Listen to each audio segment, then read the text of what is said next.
বর্তমান সময়ে খুবই জনপ্রিয় থাই পাঙ্গাস বাজারে না থাকলে মনে হয় কি যেন মাছ নেই।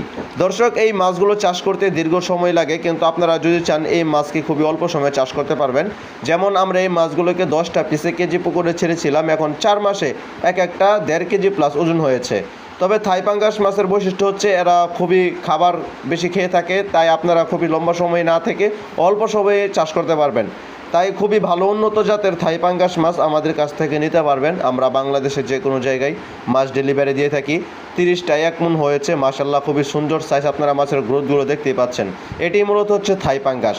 তো দর্শক, থাই পাঙ্গাস মাছ বাজারে জনপ্রিয়, এটা সবসময় থাকবেই। তাই আপনারা থাই পাঙ্গাস মাছ চাষ করতে আগ্রহী হন, অবশ্যই ভালো মানের পোনা আপনারা পুকুরে ছাড়বেন।